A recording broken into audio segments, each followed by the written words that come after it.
গত মাসে ত্রাণের আটা নিয়ে ফিলিস্তিনি ট্রাক চালক হাজেম যাচ্ছিলেন দক্ষিণ গাজার ধ্বংসস্তূপের মধ্য দিয়ে। সে সময় সংঘবদ্ধ লুটপাটকারীরা তার ট্রাকসহ শতাধিক ট্রাক আটকে সব ত্রাণ লুটে নেয়। এসব ত্রাণ গাজায় পাঠিয়েছিল জাতিসংঘ। হাজেম জানিয়েছেন, ত্রাণগুলো ক্ষুধার্ত মানুষের কাছে পৌঁছাতে না পেরে অনেক কষ্ট পেয়েছেন তিনি। ইসরায়েলি আগ্রাসনে হামাসের নিরাপত্তা বাহিনী পুরোপুরি বিপর্যস্ত হয়ে পড়ার পর এই সুযোগে লুটপাট শুরু করেছে একটি গোষ্ঠী। বিশেষ করে দক্ষিণাঞ্চলে আইনশৃঙ্খলা একদমই নেই। লুটপাটকারীরা ত্রাণ লুট করে সেগুলো সাধারণ মানুষের কাছে চড়া দামে বিক্রি করছে। নিউ ইয়র্ক টাইমস জানিয়েছে, গাজার দক্ষিণাঞ্চলে এক একটি আটার বস্তা $220 সমমূল্যে বিক্রি করছে ওই চক্রটি।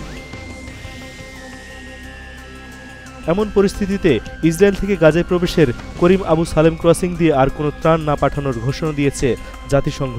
তাদের শঙ্কা, ত্রাণের ট্রাক গেলেই সেগুলো লুটপাট হবে। গত মে মাসে হামাসের সর্বশেষ শক্ত অবস্থান রাফায় হামলা চালায় ইসরায়েল। এরপরই গাজার সার্বিক অবস্থার অবনতি হয়। আন্তর্জাতিক দাতব্য সংস্থার কর্মীদের অভিযোগ, ইসরায়েল ইচ্ছাকৃতভাবে এসব লুটপাট হতে দিচ্ছে। They ask for access to all the data in the computer in total violation of our immunity and privilege. এদিকে ক্ষুধার্ত মানুষের উপর হামলা অব্যাহত রেখেছে দখলদার বাহিনী। সোমবার রাতে বাস্তুচ্যুত মানুষের ক্যাম্প ও স্কুলে ড্রোন দিয়ে বোমা ফেলেছে তারা। উত্তরাঞ্চলের একমাত্র চালু থাকা কামাল আদওয়ান হাসপাতাল খালি করে সেটি বন্ধ করতে বলেছে ইসরায়েল। ড্রোন হামলায় আল মাওয়াসিরতে 7 জন এবং নিরাপত্তারক্ষী ও বেসামরিকদের বহনকারী গাড়িতে হামলায় আরও 4 জন নিহত হন। অপরদিকে নুসেরাত শরণার্থী ক্যাম্পের স্কুলে হামলা চালিয়ে আরও একজনকে হত্যা করে তারা। এতে গাজায় নিহতের সংখ্যা 45,300 ছাড়িয়েছে। গাজায় ইসরায়েলের বর্বরতার নির্মম চিত্র তুলে এনেছে আল জাজিরা।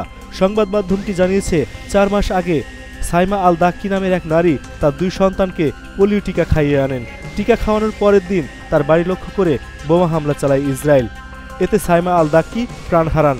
2 সন্তান তাদের পা হারিয়েছে। পোলিও থেকে রক্ষার ব্যবস্থা হয়েছিল ঠিকই, কিন্তু বোমার আঘাতে হারানো পাগুলো কোথায় পাবে তারা? এস এম বাবু, এশিয়ান পোস্ট।